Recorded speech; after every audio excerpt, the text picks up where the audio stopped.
Welcome to the Gray Area Podcast presented by Aura.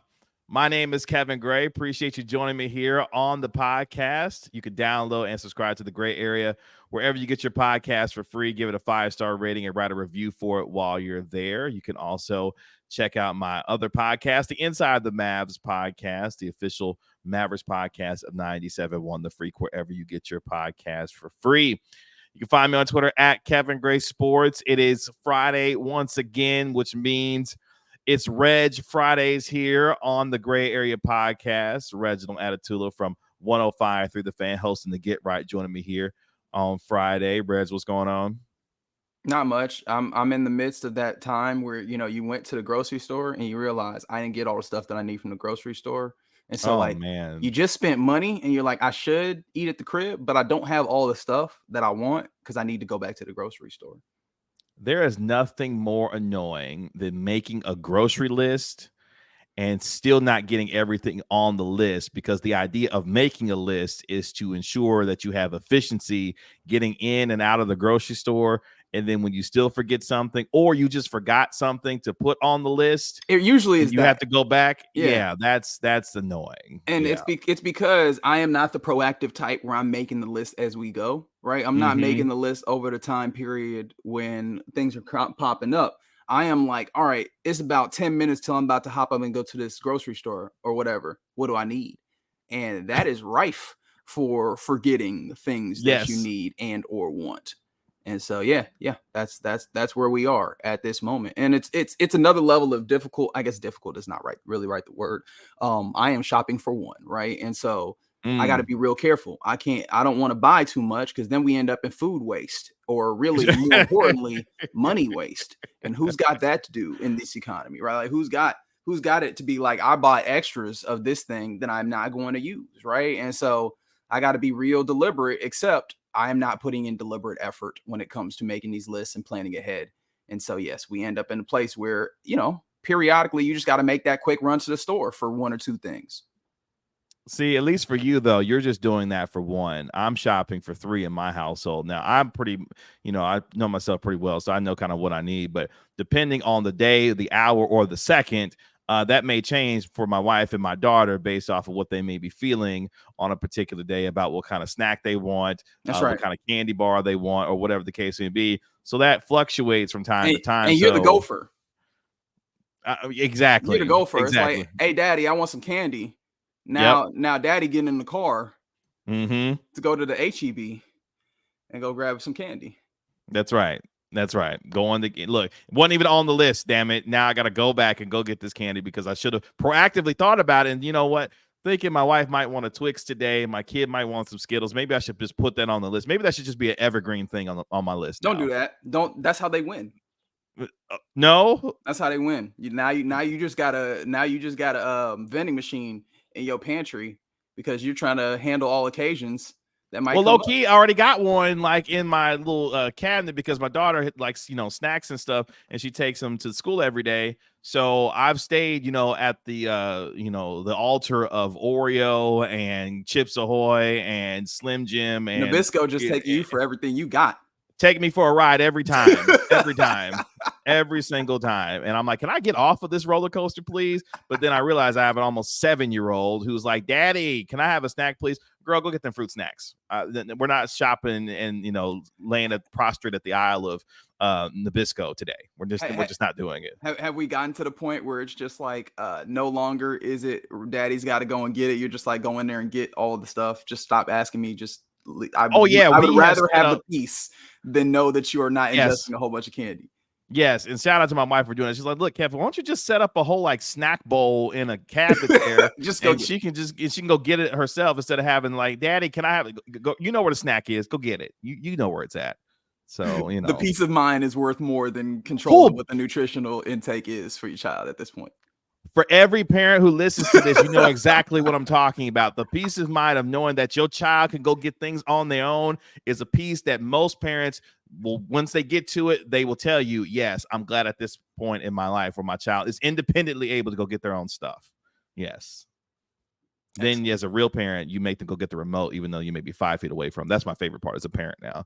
Hey, Tori, can you get me the remote? Daddy, it's right here. I know, but could you grab it from me? That's real nasty business. We supposed to be better than the ones that raised us. And look at you just being nasty. Are you kidding me? This is a rite of passage for my kid. Like, that's awful. You don't have to do that. You're not looking forward to the day where you can just prop your feet up on the couch? I'm trying to make it better for mine. You know what I mean? I'm trying to make it better. You're right. You're teaching them hard work. You're teaching them responsibility. You know, those are the things that you're teaching them. All that used to teach me when I was a kid to cuss in my head. That's all that used to teach me. You know damn well she can get that damn remote. I'll never forget my wife and I. We had that conversation one day. And we were, just talking to my kid, and she would look at us certain ways, and my wife and I would start to joke with each other. I wonder what cuss word she just used to look at us in that way. That's right. We know she's cussing us out just by looking at us. We just want to figure out which one she wants to use. She got enough good sense or respect or some combination of the two to know not to say it out loud. But in that head, oh baby, she's saying crazy things about y'all. I'm trying to figure out what's gonna be, what it's gonna be like the first time she cusses out loud. Out loud, yeah, exactly, yeah. Ooh, let me ask you this: do you anticipate yourself being, because we've grown up, we've seen different modes of growing up. Do you anticipate yourself being like, once she is some level of adult, right? Do you anticipate her being, or y'all having a relationship where it's just like full on, we're kind of like, I don't know, peers isn't the right word, but like we feel comfortable enough with each other to like treat each other like adults? Or do you think it's going to be like, I can't cuss around my parents ever? I think if my wife had it that way, she wouldn't mind. Like, she wants her to just be, her complete, full, authentic self in whatever form that looks like. However, don't you come cussing up here in my house. Okay? Mommy and daddy can do that if we so choose to. Now, when you get outside of here, have at it. So when I'm talking about, she 25, it's Thanksgiving, she back at the house. Once you cross that threshold, you better drop them cuss words. Is that what's happening? Drop it. Okay, very good. All right. Okay. Now, mommy and daddy and everybody else. All right, cool. Once you get up in here, like, relax. Just relax a little bit. It's fine. But I'm sure at some point that relationship would evolve to the point where, we just going back and forth, I guess, at some point. Because look, one of my favorite things my wife likes to say is that, I'm not gonna be my child's friend. Like, her favorite thing is, don't you be acting like I'm one of your little friends. That whole one thing. Of your little friends. That's right. That's right. She can't wait. That's a cultural institution. Exactly. So I don't think that'll necessarily ever change, but at the same time, it is what it is. But that's kind of the evolution. Like I said, my daughter, she'll be 7 at the end of June. So just watching her little personality like evolve and grow and start to figure out her little place in this world and that kind of thing has been kind of frightening, but also cool at the same time, because it's like, was I doing this stuff at like 6, 7 years old? Like, that is the wild thing, right? As you see the child progress, is like, how much of this does it feel like, oh, that is things that I have input? And then also, I think this is the thing that's wild, is when you start going, oh, that there was no input whatsoever. Like, that's just them. Like, the realization is that is a whole nother person that has, like, because there's a lot of parents, I think, that look around and they view the resulting child or resulting human being as like purely their input, like it's almost like somewhat like the ego of us is like, hey, this is my thing. So if that child is successful, it is my success. If they are a failure, it's my failure, right? And those are harsh terms, but I think you get what I mean.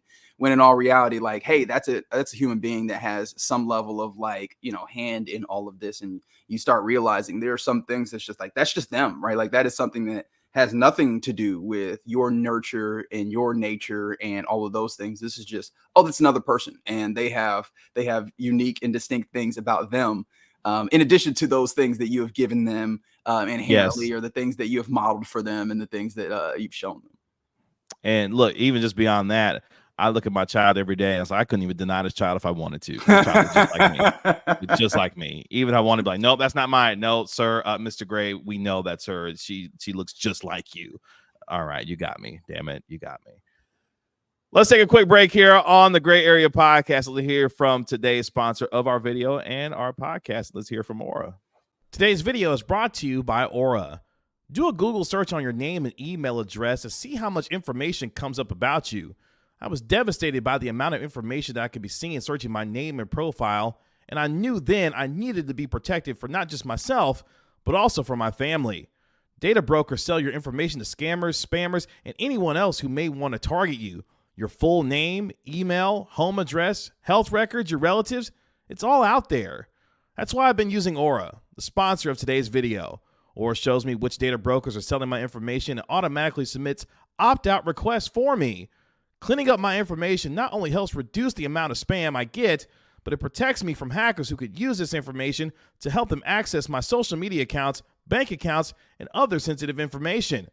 Aura also does so much more to protect me and my family from online threats that I can't see. It's really easy to set up, so I don't have to download several different apps to get things like antivirus, VPN, password management, parental controls, identity theft insurance, and more. I get everything at one affordable price. You may already have one of these tools already, but not having Aura is like locking the front door and leaving the back door wide open. Aura is always on, doing the hard work to protect me and my family so I can focus on other tasks with peace of mind. I value my privacy and I value yours.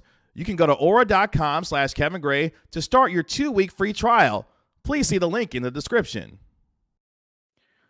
Back here on the Gray Area Podcast. Appreciate you hanging out with us through that quick break there. And thank you to our sponsor of today's podcast and our video in Aura. Before we went to break, we were talking about, how my relationship with my child is like continuing to grow. And like my relationship with time is also evolving because I saw your shirt, for people who are watching this, you got your Ken Griffey Jr. Shirt on, which is epic, by the way. Blowing a nice bubble. You love to see. Yeah. I mean, it is baseball time. Baseball time in Texas. Shout out to Chuck Morgan and the reigning world champion, Texas Rangers. But I was thinking, I saw the shirt and it made me think, and then there's Aaron Donald also announcing his retirement. And I'm thinking, why am I at a point where I'm watching like all these dudes, whether I watched Ken Griffey Jr. play most of his career, obviously LeBron James in year 21 of his illustrious NBA career.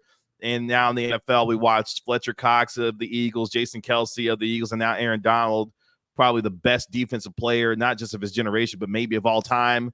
Like all these dudes retiring. And I'm just like, hey, man, like what is happening here? Like I'm almost 38 years old and I'm sitting there watching these dudes all their careers, and now they're all just leaving. And shout out to Aaron Donald because he retired on top. My man made a Brazilian first team All-Pros, defensive player of the year 100 million times, Super Bowl champion. Like he is on the Mount Rushmore of the best defensive players that the game has ever seen. But I'm just like, man, what's going on here? Because all these dudes are just, walking away all of a sudden. I'm just like, I don't know how I feel about it these days. I mean, you say all of a sudden, it's just like you mentioned, relationship with time. Like Aaron Donald is 32 years of age. Aaron Donald, and he's still got a lot of game left too. He decided to walk away when he is on the absolute on top of his game because he still probably had another at least 3-4 more years in his prime if he wanted it. He probably could have. Like Aaron Donald played 10 seasons.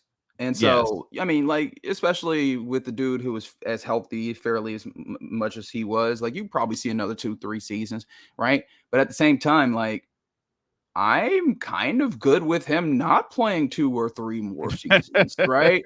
Like, I try to come at this a little bit. So is every opposing quarterback in the NFL too. By sure, the way. Yeah, absolutely, right. And those are a little bit more selfish reasons. Like me personally, I'd be looking up and I'm like, hey, man. He's playing the car crash sport in the most central position in the car crashes, which is defensive tackle, right? The only one that I would maybe look a little bit differently is center because you're not attacking nearly as much as you are being attacked.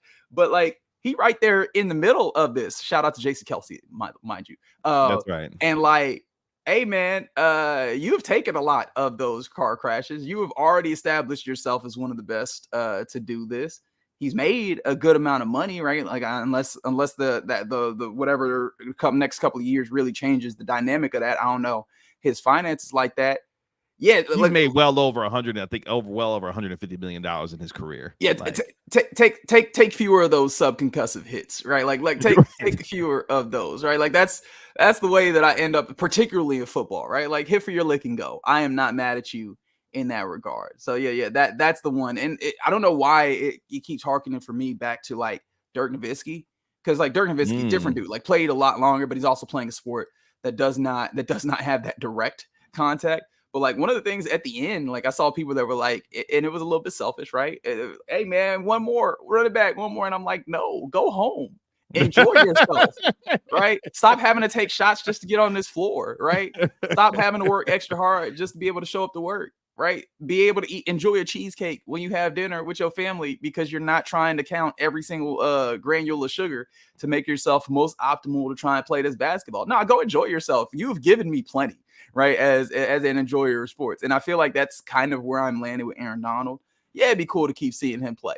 But yeah, now you go enjoy yourself and not have to like go through all of the things that it takes to play football. And one of the things that we've kind of said in sports in general is like the day that you start thinking about retirement, you have retired. How many times have we gotten out here in the offseason like Aaron Donald, Mike could, and I'm like, hey, to have that thought in your mind and back in the back of there and then have to line it up and like, hey, let's go run into these other dudes. And I don't blame him for ultimately saying, all right, guys, that's enough. I'll catch y'all later.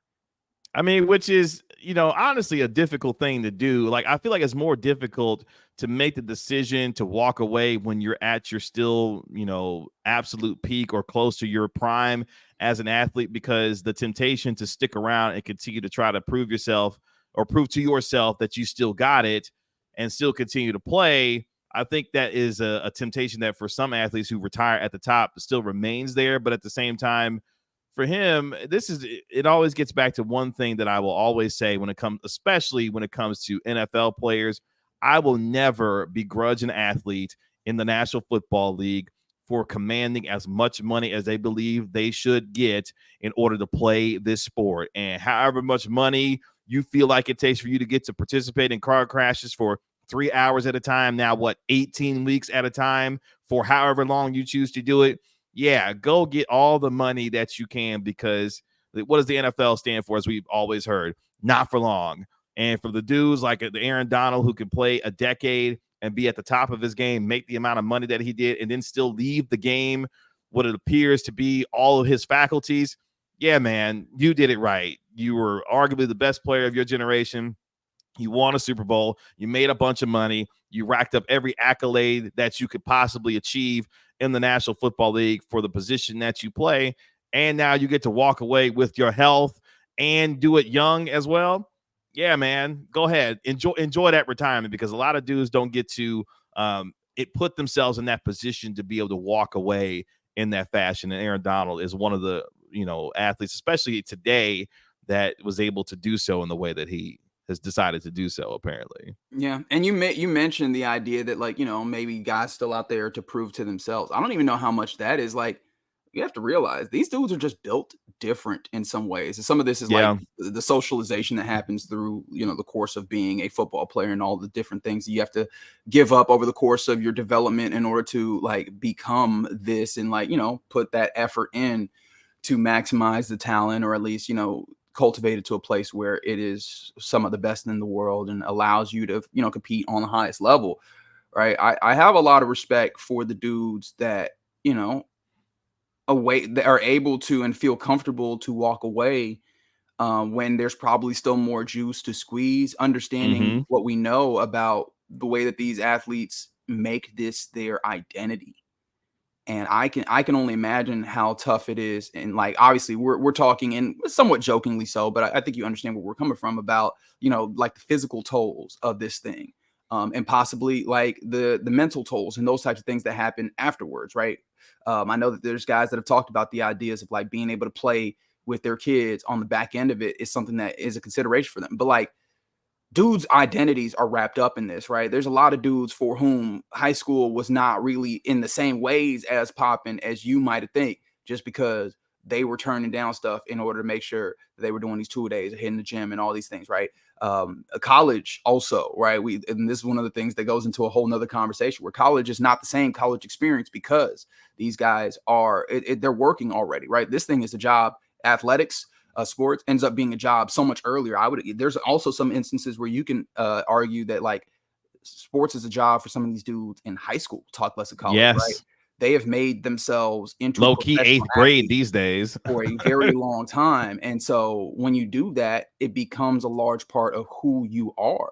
And so at this point, you reach the end of the road at 32 where you go, no longer is this who I am. No longer am I athlete man in this very particular way. And I don't know if Aaron Donald has already come to terms with those things, but like the willingness to walk head held high into that particular I don't know, identity crisis, for lack of a better term, or the possibility of that identity crisis.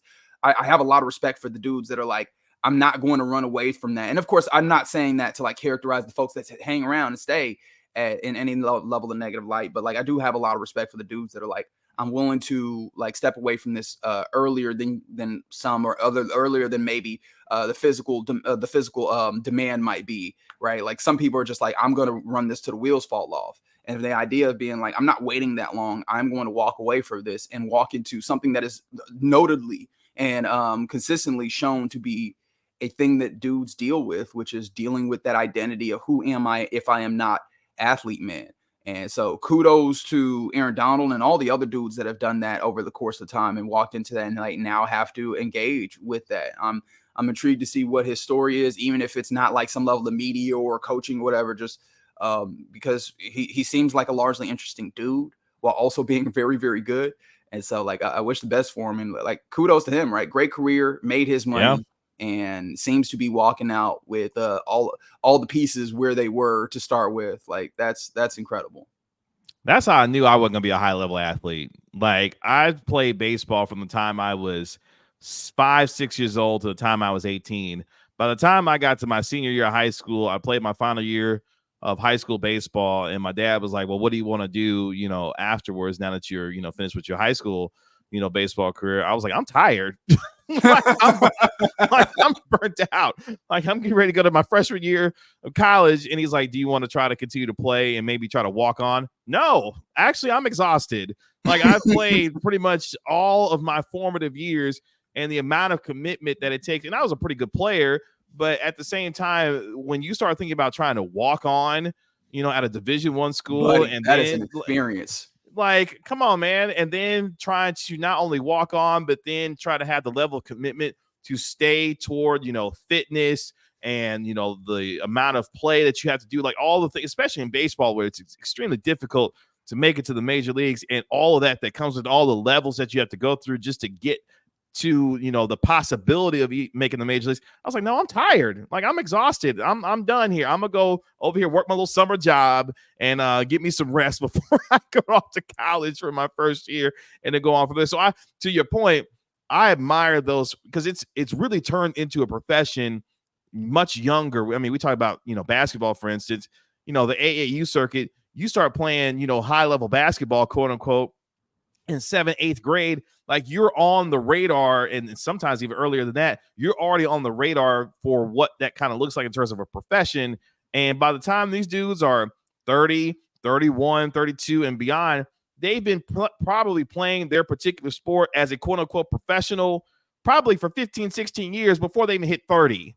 Like that's kind of the thing that we're talking about now. And for athletes who may get to a point where, look, man, I've given everything that I've needed to get to this level, and now have a chance to walk away with we're talking about, football here, all my, my health, my faculties, made a bunch of money.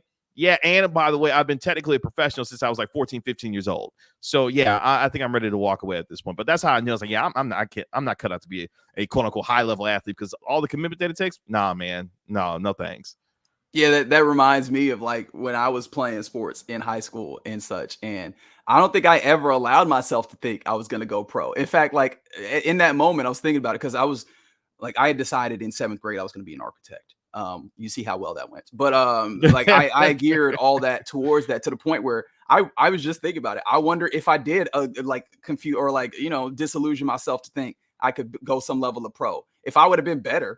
You know what I mean? Like I in my mind, I was like, yo, we doing this little football and basketball and soccer on the side.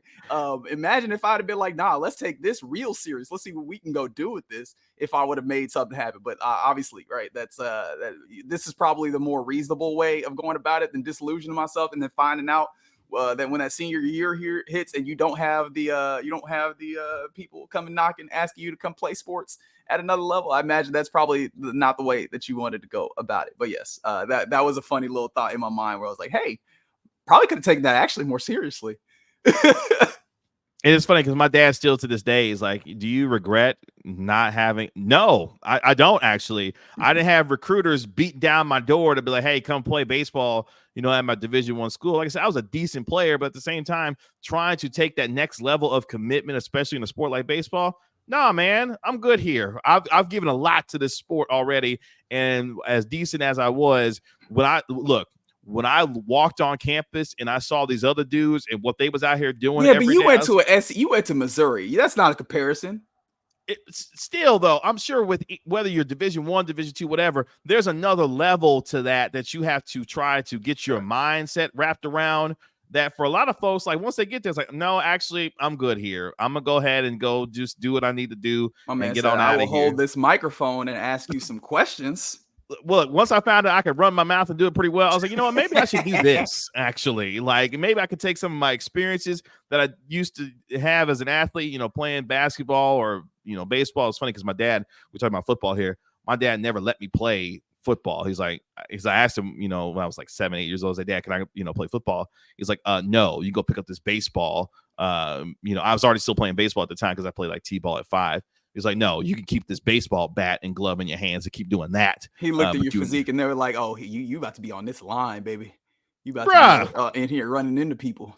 See, and I was that delusional athlete because, I've always been kind of a bigger guy. So I even thought, even with my size, I could go here. Oh, I could go play quarterback.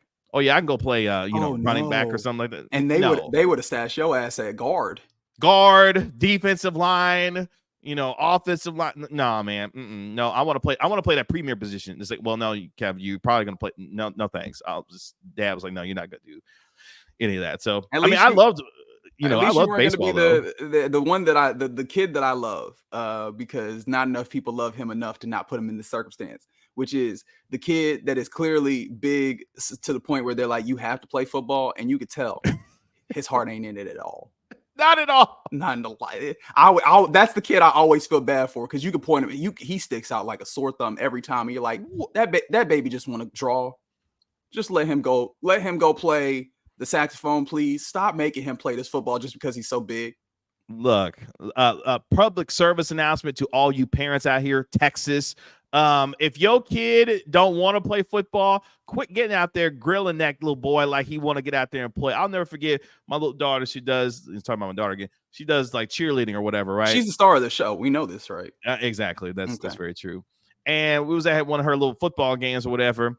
And when I tell you, my guy came off the sideline to the fence and looked at his parent and was like, look, Dad, I'm tired. Boy, if you don't get your ass back out there on that football field. I was like, in my mind, I'm thinking, why are you berating this cat? He clearly don't want to be out here. Like it's, in the middle of the fall in Texas, shout out to that because it's still 90 degrees in September. Like he's out here. He don't want to be out here. You could tell he don't want to be out here. He got this hot ass uniform on and he's out here huffing and puffing and you yelling at him like he finna be the next 5-star recruit going to play for Steve Sarkisian. Get out of here, man. Let that cat go sit down and enjoy his water break so he can get ready to get back out here, try to satisfy you because you want to live vicariously through your son because you couldn't make it as a parent and couldn't make it as a player. And now you want to be the parent trying to put your kid like, stop that, man. If you can't tell, that bothers me quite a bit. Yes, and it should, right? Because again, let that baby do what that baby want to do. Let that baby live. Let him live now. I just love that we have that variety of child has now at least found the voice to be able to be like, hey, Pops, I'm not really feeling this. Because I don't know. It feels like maybe 30 years ago, that child would have just suffered in silence on that offensive line. Just suffered. I just don't understand. And got yelled at, right? Because the coach is like, you're so damn big, move him. And it's just like, he's not going to talk back, but you know damn well he don't want to be here. That's my greatest fear as a parent is trying to live like vicariously through my child or my future children. Like, I don't want to be that kind of parent. And I see that all the time, especially being out here, seeing these parents at basketball games. Here's another thing while we're giving out PSAs. I don't know who needs to hear this, but all of y'all are not qualified to be basketball coaches. Okay. Again, another story. Daughter does cheerleading for basketball, does a lot of cheerleading. Apparently, you come to find out here on the show. Yes, she does. These camps or these basketball coaches that be out here trying to run these, these little teams or whatever. Hey, man, just because you watched a 5-minute instructional video on YouTube on how to run boxing one doesn't mean that you get out here and qualify to be able to coach these kids, whether it be zone, boxing one. Trying to look, I've never seen worse 3-man weaves ever than what I've seen out here at these. This man breaking down the drills. He said the practice is not run right. Practice is horrible. I was like, hey, man, that is not a qualified 3-man weave that you out here running cats, running zigzags all over the place. Like, come on, man. Just because you watch your 10-minute instructional YouTube video on how to be the best coach you can be doesn't mean you qualify to get out here and do that. Like, stop it. Like, go let somebody else do this because it's not working. It's just too many teams out here. We don't have enough coaches. Like, it ain't enough coaches to coach all of them. And especially at some ages, like, what are we doing out here? Like, we're just getting you, to understand what the basics of this thing are in case one of y'all actually want to do this for real. But this is basically we trying to get your energy out because all them people in the stands right now, they don't want to deal with y'all for this hour. That's basically what we're doing right now. They want somebody else to tucker you out. So when y'all get home, y'all sit down somewhere. That is the objective of the coach right now, actually. Yeah, so that 3-man weave that's zigzagging, doing the job. Doing the job, right? They are doing what they are actually there to do. It might not be what is on the job description, but ultimately what they are there to do is tucker them kids out. But you know what that does remind me of, if you'll allow me to get to that place that I typically get to, which it does remind me of the various other jobs where it's just like we actually don't have enough of them for the amount that we actually need in society, which is managers. Like, there are not enough people that are actually managers in this world, except we got all these manager jobs. And so I'm sure that there's a lot of people that let out an amen or something of the like when I said that, because they thought immediately of their manager, who absolutely should not be a manager, except we got to have a manager. Yep. There's not enough, I think, being taught on how to be a leader, and even so, when it is being taught, it's not being executed the way that it needs to be in order to fill the amount of managerial jobs that are out there. Because some of y'all, some of y'all are not qualified to do this. Well, you say being taught to be a manager. Some of this, you got to have some of these skills that fit you into the place to be a manager. We can't teach you all these soft skills necessarily, right? We can't teach you all this critical thinking necessarily. And so, sometimes it's just like we got to have a manager. And then also, the ways that we go about looking for these things, right? Not necessarily the thing. And so that's why it's always interesting to me when you get into some spaces, right? Like, depending on whatever job it is that you're hiring for, like, what is the criteria? What is the hiring pool? Because that ultimately tells us a lot, right? Sometimes you look at the bad manager and you're like, why are they bad manager? Because they always hire from within, right? And the way that they hire is how long you've been here, how long you've been able to hang around, and we will move you up, right? That might not be the best way to hire a manager position at times, right? Like, there's various ways. And so the way that I'm going to bring this back to sports, think about the coach that you do not like. Does it feel like they have all of the talent and all the capabilities to handle the job responsibilities, right? Like, are they the manager that is simply a manager because we need a manager? Speaking of managers, because you have led me down this road, and I don't think you meant to do so, but you don't know what I meant to do at all. I might have meant to do it exactly. You might have, because I'm sure ready to let loose on this particular manager, because this one ain't good at his job either, apparently. And you know what? Stephen Jones got out there with Kid Rocking them boys and was like, you know what? Our definition of all in is, bringing back our own, signing our guys, and all this, that, and the third. And I looked around and I said, you know what? I just got a real window into what the post Jerry Jones era of management finna look like around here. Because you talk about folks, who may be born into this and may be able to do some of this level of management, even though they may not necessarily be qualified to do so. And I'm looking squarely at Stephen Jones thinking, I don't know, my guy, if you qualified to get out here and do this, because you may have 30 some odd years of experience doing this, but the way that your fan base looking at you right now, yeah, man, I don't think they're ready for you to be the quote unquote day-to-day operational leader, even though he kind of is at this point for the Cowboys. Kind of been too. Yeah, and kind of been, but when he get full, title put on him after, daddy, moves on, and I goes chose on to glory. That's right. What other euphemisms can we throw in here? Passes on. Goes to the upper room, depending on if you believe he will go to the upper room or not. Woo! We're gonna leave that one right there. It is. You know what? Nope. Because he might have other kids that he doesn't know about coming with him too. But anyway, that's another conversation for another day. But at the same time, yeah, man, the Cowboys, I think, were one of the very last team, if I remember correctly, That is correct, to sign an outside free agent and not one of their own. And look, they must have been trolling because at one point, and somebody had to get on them because when they showed the signing, when they put the signing of Eric Kendricks, the linebacker, on social media, apparently they had turned off the replies, and someone was like, "Oh, y'all scared to hear what the fans got to say because you turned off the replies." They eventually turned them on, and that kind of thing. But yeah, Stephen Jones, he's one of the dudes I look at as manager and say, "I don't know, dude, if you should be the one out here because I don't know if you necessarily know what you're doing out here."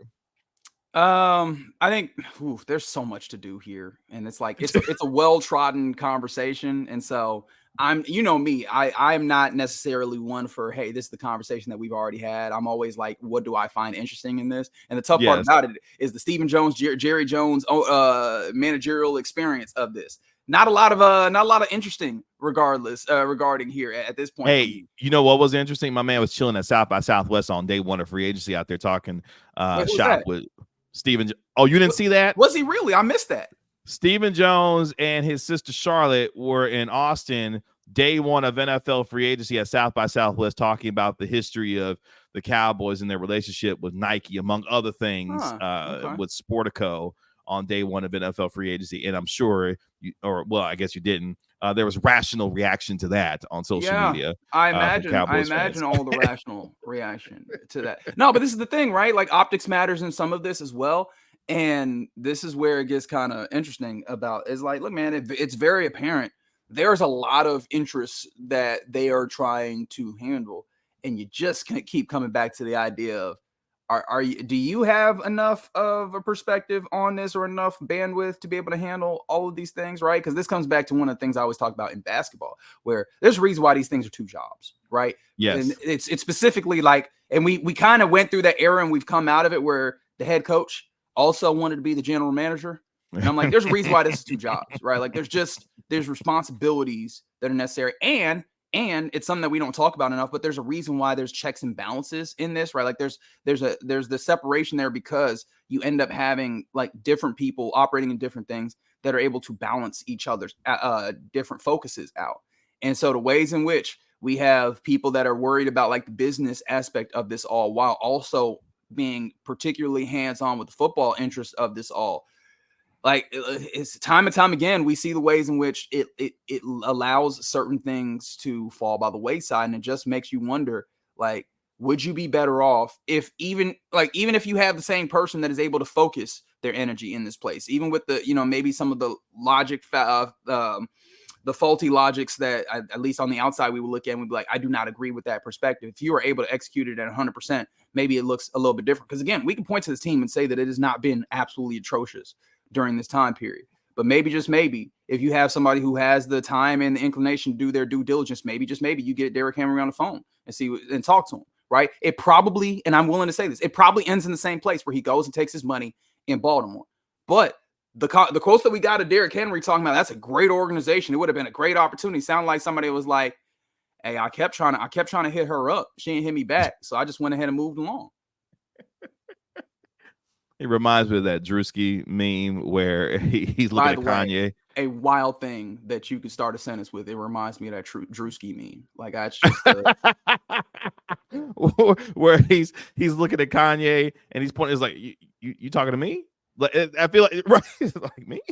I feel like that's what the Cowboys are, waiting for people to call them. When they actually call them, oh, you talking to me? You talking to me? Look, regardless of how folks may feel about the Cowboys and their current situation right now is, and I've been going back and forth with people on X or Twitter or whatever about how this thing you can do. I guess that's definitely a decision. That is a decision that at times has been poorly made, but whatever. This team is salary cap broke. Well, and then people come back at me. Well, Kevin, they can flip these switches and pull these levers and do this, that, and the third. To which I say, you don't get it. They don't want to.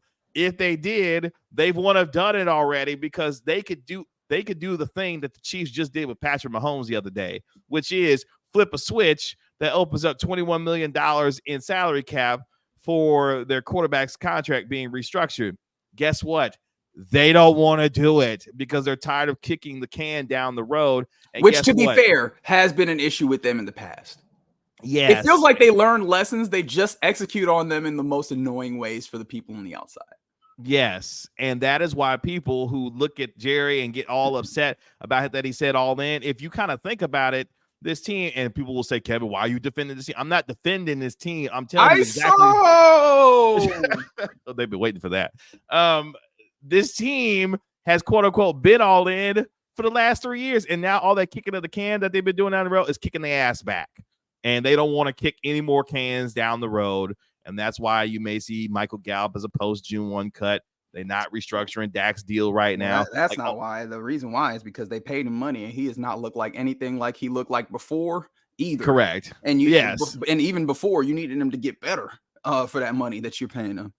Yeah, my point being, they've done all the kicking of the can down the road that they've wanted to the point now where at some point, and here's the thing, because people will look at the Rams, they'll look at the Saints, and some of these teams that do these salary cap gymnastics to somehow never look at the Saints. That's a bad thing to do. Don't do that. They do it every year. They do it every year. Somehow they're $100 million over the cap, and next thing you know, by the time they get to the league year starting, they're under the cap once again, which like whatever. No, I understand what you're saying. Like they look at the Saints because they do manage that salary cap and do them shenanigans. What I'm saying is don't be them. They are not an example of anything good. Don't do that. Don't. Well, the Cowboys, and my point being, at some point, all of these teams have to decide when they're going to pay for it. And right now, the Cowboys have looked at the situation and said, you know what?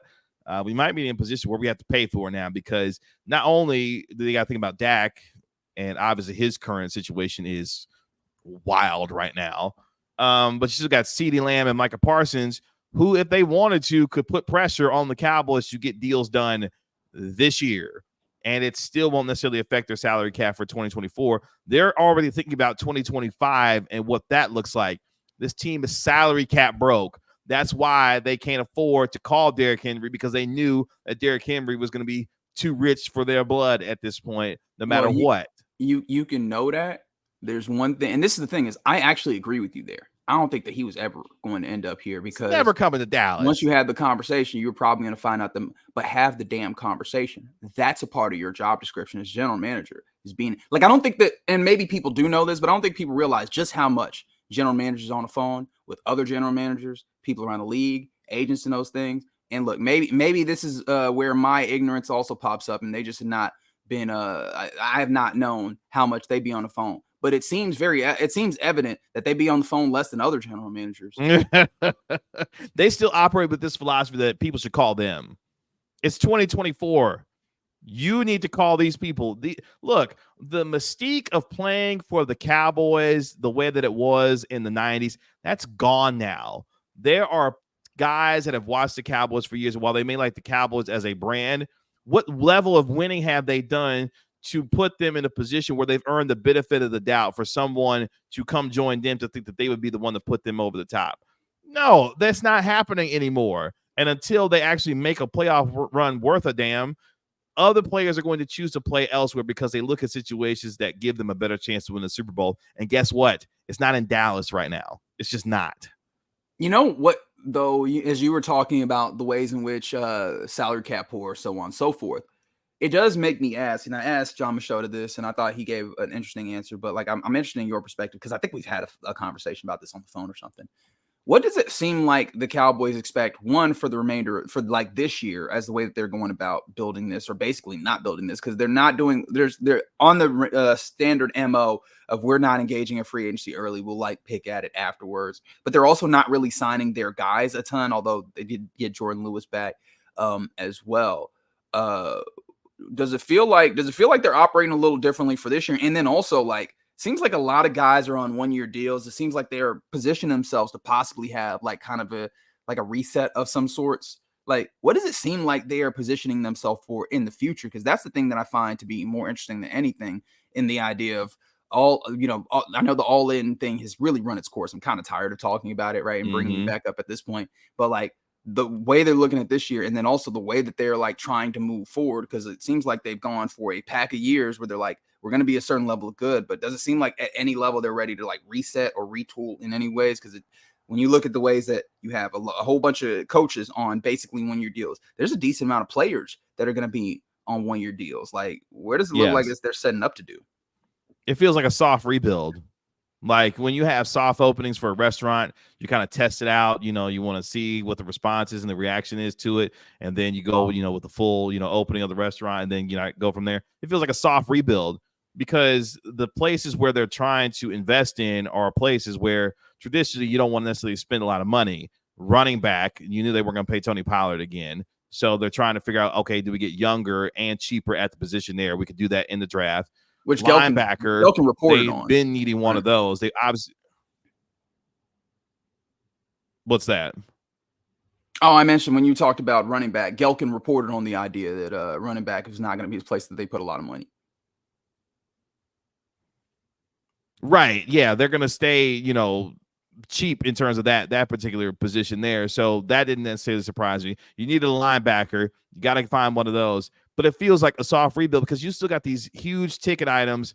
And if you decide to bring the quarterback, back on an extension, then you have to make that decision there. So, yeah, it feels like a soft rebuild. But here's the thing, and you know this, and you can understand the analogy.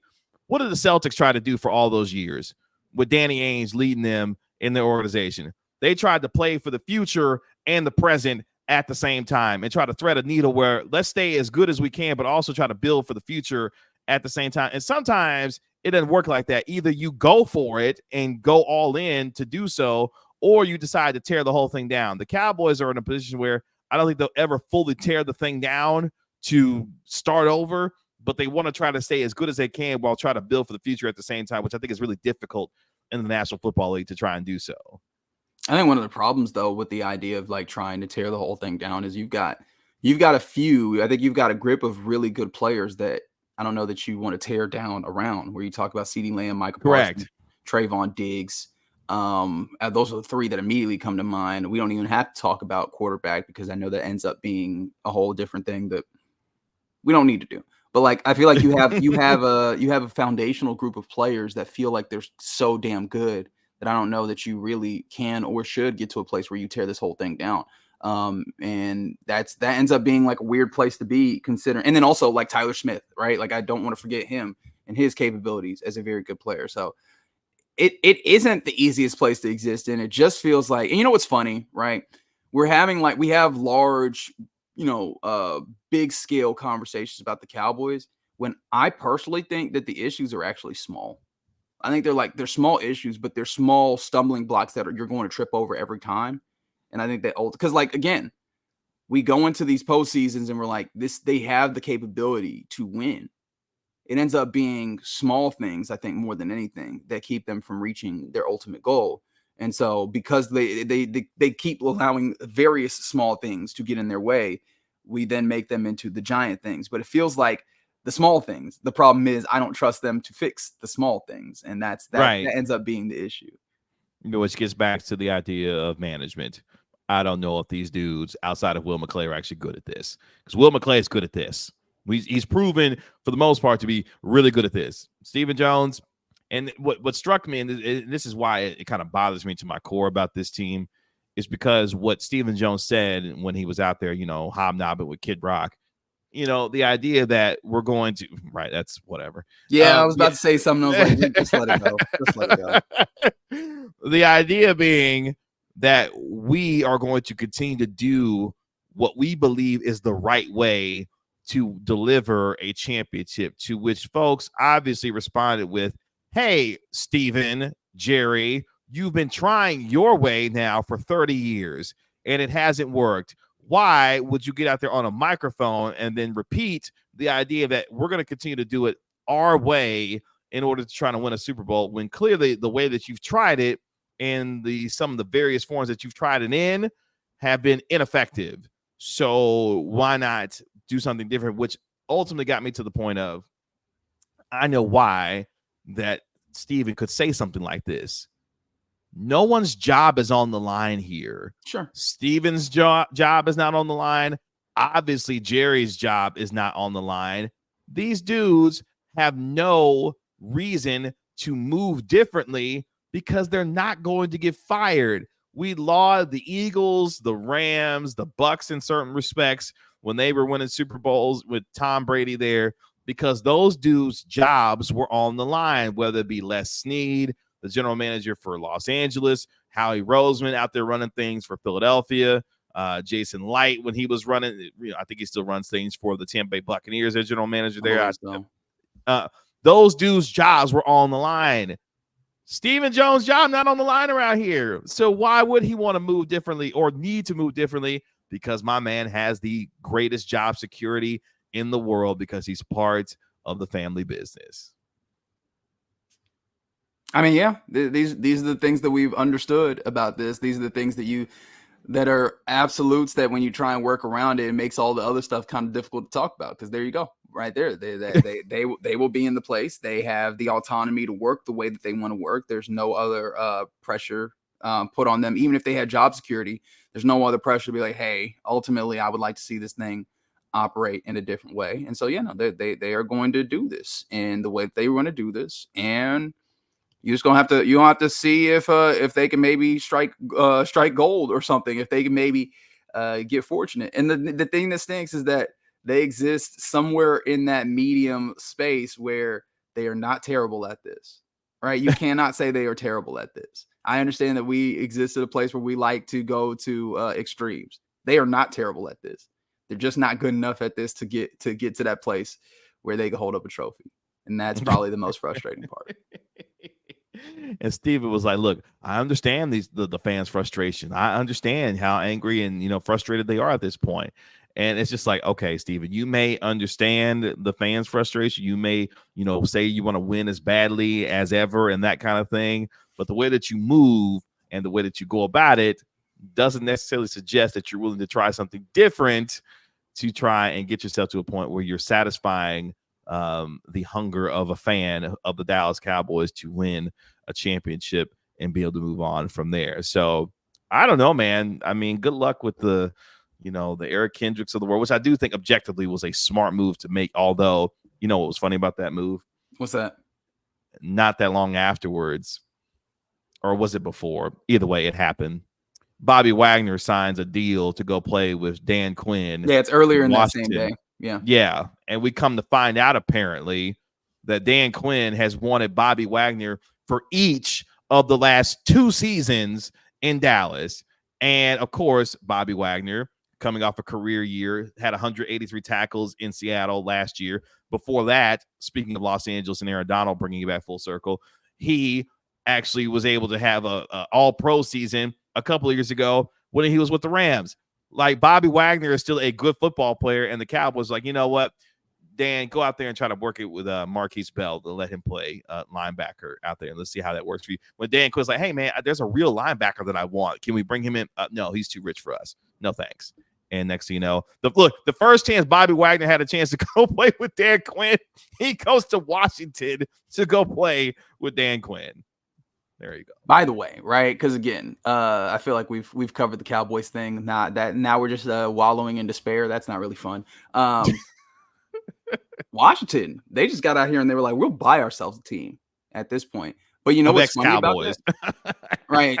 And you know what's funny about that?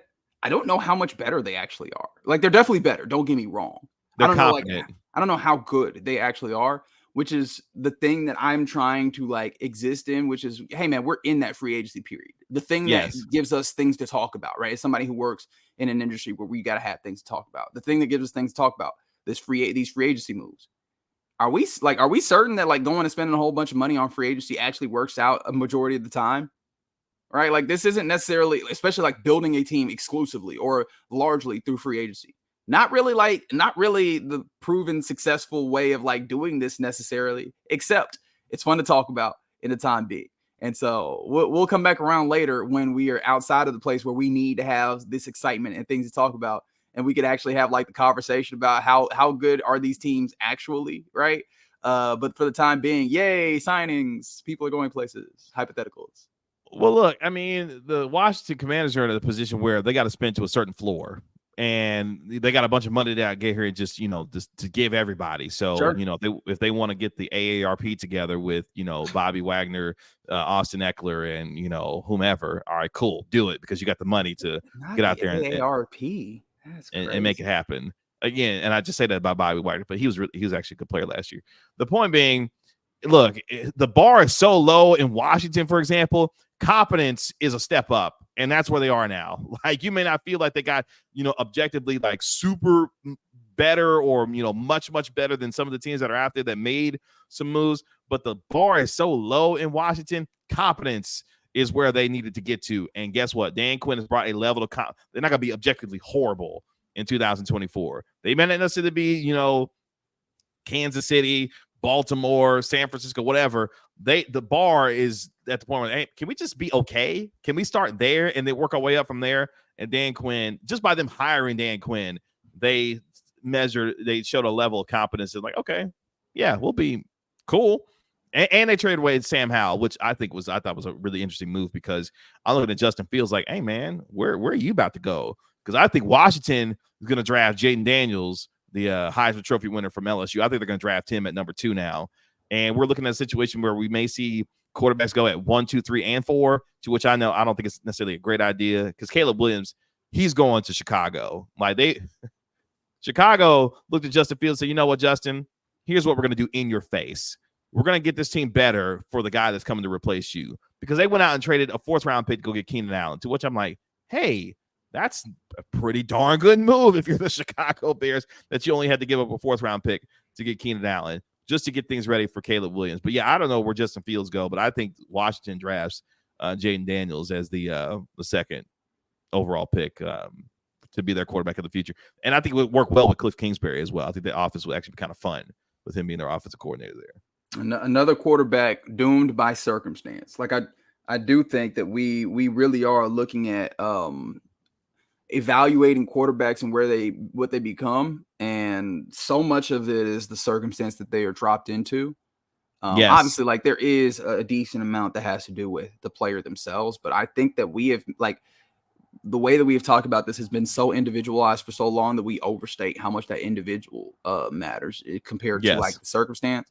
And it really does feel like Justin Fields was wronged by the circumstance that was the terribleness of the Chicago Bears organization, their inability to keep him with a consistent coach or a good coach or both, right? And not necessarily put the appropriate things around him or people that are going to utilize him well. And ultimately, I think that you have seen a career go by the wayside because they were not capable of giving him a circumstance that would be nurturing to what he needed.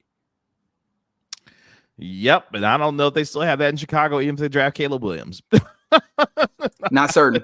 Definitely I'm not certain that they have it even now, even when they're going to draft Caleb Williams. But they've got some good players around him that at least he'll be able to throw the football to if he's any level of good. But the NFL but there's also something to be said for, you see the way Caleb Williams play, right? In order to make that work on the NFL level, you imagine there needs to be some things that would help him structure-wise, and structure, not really what I look at the organization in Chicago for. Don't look to stability in Chicago these days, who still, by the way, made the funniest Super Bowl run ever because they had one hell of a defense. And Rex Grossman, baby. I'll never forget that year. He simultaneously, if I remember correctly, because at this point I done rattled off the stat enough times that maybe, just maybe, I've been lying. But I'm pretty sure during the course of that season, he had the highest quarterback rating or passer rating and the lowest passer rating during the course of that season, somehow, like in various games. And so simultaneously the best and worst quarterback that year, Rex Grossman. And his name was Grossman. That's an underrated nickname and the underrated name in the National Football League. Grossman playing quarterback. Speaking of Peterman, still in the league. How does that cat still have? Okay. Still in the league. No, never mind. Still in the league. Still found a way. And the Peterman still has a job in the NFL. Reg, tell the folks where they can find you, what you got going on, man. At Reg Adetula on Twitter. You can catch me, I don't know, a lot of times in the evenings on 105 through the Fan, typically 7 to 11. It'd be bouncing around. I don't know. And also sometimes you can catch me on Locked On Mavs. Well, you do a terrific job everywhere you are, in the evening, daytime, wherever. Whatever. You're great at what you do. I appreciate that. Take the compliment. Okay? That's what I did. I said I appreciate that. Damn, okay, all right. I got to go to the grocery store. Leave me alone. Oh, wow. Okay. You can find me on Twitter at Kevin Gray Sports, and you can also download and subscribe to the Gray Area Podcast wherever you get your podcast for free. That'll do it for this episode of the Gray Area Podcast. Appreciate Reg joining me once again for Reg Fridays here on the Gray Area. Make sure you follow him on Twitter at Reg Adetula, even though he will tell you not to, but go follow him there, please. Hey, you don't have to do that. Don Van Natta did not view it necessary to follow me. Can't say that for everybody on this podcast, though. Okay, all right. I mean, social media. Shout out to social media. I'll be back on Monday to, I'm sure, talk about something because it's NCAA tournament time and there's stuff going on. I'm sure I'll talk to you about something on Monday. I don't know what it will be yet, but we'll figure it out together on Monday. Until then, I'll talk to you later. Peace.